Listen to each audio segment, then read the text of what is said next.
নগাঁৱৰ কচুৱাত ঠগ প্ৰবঞ্চনাৰে লুটিলে লাখ লাখ টকা। নগাঁও জিলাৰ কচুৱা থানাৰ অন্তৰ্গত জুৰিৰ পাৰত প্ৰবঞ্চনাৰে লুটিলে লাখ লাখ টকা। চৰকাৰী আঁচনি দিয়াৰ নামত প্ৰলোভন দেখুৱাই শ শ ৰাইজক আধাৰ কাৰ্ড সংযোগেৰে প্ৰথমে বেংক একাউণ্ট খুলি দিয়ে। পাছত সেই একাউণ্টত লাখে লাখে টকা জমা হয় যদিও গ্ৰাহকৰ অজ্ঞাতে বিভিন্ন কৌশলেৰে সেই টকা উঠুৱাই উধাও হয় প্ৰবঞ্চককেইটা। এগৰাকী গ্ৰাহকে নিজৰ আধাৰ কাৰ্ডেৰে টকা উলিয়াবলৈ যাওঁতে সেই কথা পোহৰলৈ আহে, যাৰ বাবে উপায়হীন ভুক্তভোগী ৰাইজে ইনামুল হক, ছাদ্দাম হুছেইন, আনাৰ হুছেইন, হাফিজ উদ্দিন, আয়েছা খাতুন, ইনজামুল হকৰ বিৰুদ্ধে কচুৱা আৰক্ষী থানাত এজাহাৰ দাখিল কৰিছে। বিষয়টোৰ তদন্তক্ৰমে দোষীক কঠোৰ শাস্তি প্ৰদান কৰিবলৈ ভুক্তভোগী তথা ৰাইজে প্ৰশাসনক দাবী জনাইছে।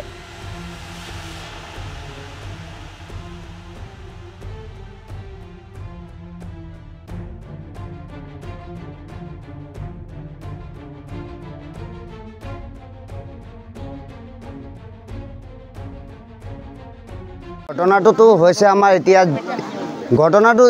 আমাৰ ডাঙৰ ঘটনা কৰি দিছে। চাওক, আমি দুখীয়া মানুহ, আমাক এনেকৈ কৈ পেলাই সিহঁতক কৈ আছে বোলে যা, ইলেকশ্যন আহি আছে, পঞ্চায়ত ইলেকশ্যন আহি আছে, আমাৰ হিমন্ত মামা কিবা এটা ইলেকশ্যনত উপলক্ষে আমাক দুখীয়া মানুহক কিবা এটা দিব বুলি আমাক সিহঁতক কৈছেহি। এতিয়া তহঁতৰ 0 একাউণ্ট বনালে তহঁতৰ যিমান আঁচনি সোমাব তহঁতৰ পাবি অধেক, আমি পাম অধেক। তাৰপিছত আমি সুধিলোঁ, একাউণ্ট এটা বনালে য'তে বনাওঁ আমি টকা 500 লয়, তেতিয়াহ'লে তোমালোকে যে আমাক একাউণ্ট এনেই বনাই দি আছে, কি কাৰণে বনাই দি আছা?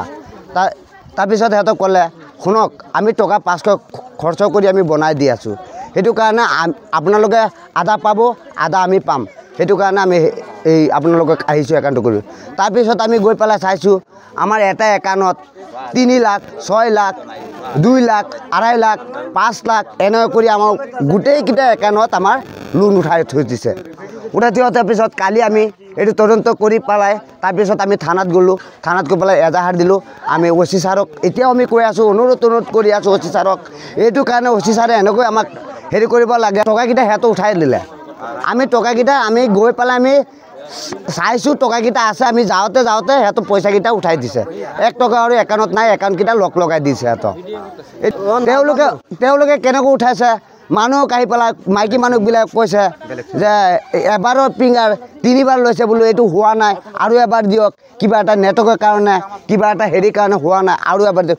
এনেকৈ কৰি 3 বাৰ সিহঁতে ফিংগাৰ লৈছে মানুহৰ, লৈ পেলাই 3 বাৰৰ ফিংগাৰ থেকে সিহঁতৰ পইচাকেইটা উঠাই লৈ গৈছে। আৰু সিহঁতৰ নিজে ব্যক্তিগত সিহঁতৰ চিম এটা বনাই লৈছে। সিহঁতৰ সেইটো চিম দি পেলাই সিহঁতৰ কাম কৰিছে। কিবা এটা হ'লে সিহঁতৰ পইচা উঠাবলৈ গ'লে সিহঁতৰ চিমত OTP আহিছে, সিহঁতৰ গম পাই গৈছে, আমি গম পোৱা নাই। আমাক ফোন নম্বৰ নিয়া নাই, একো নিয়া নাই আমাৰ,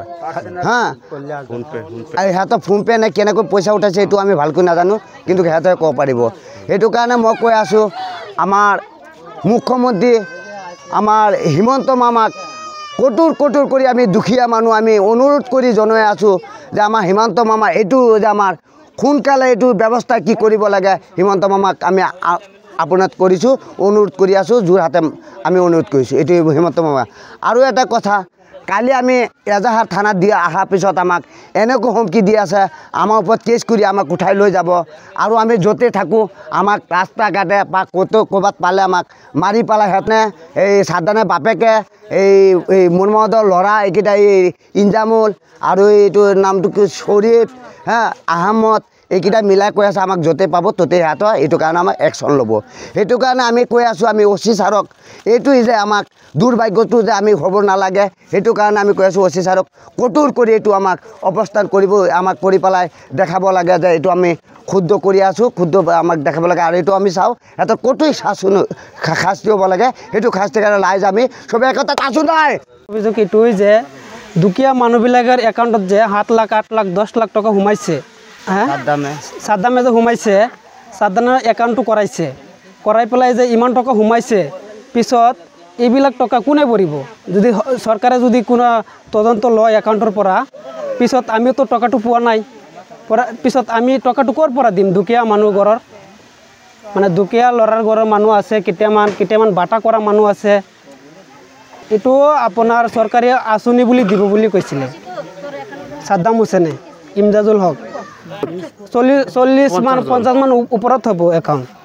জিৰ' একাউণ্ট বুলি কৈছে গোটেইটো একাউণ্টত 7 লাখ 8 লাখ 3 লাখ 1.5 লাখ এনেকুৱা 10 টকাখিনি এইটো মানুহৰ কথা সিহঁতে উঠাইছে তাৰ নামটো আছে কাগজত আছে নাই নাই নাই ইমান টকা আমি ক'ৰ পৰা আছে মানে উপযুক্ত শাস্তি বিচাৰোঁ জুৰি পাৰ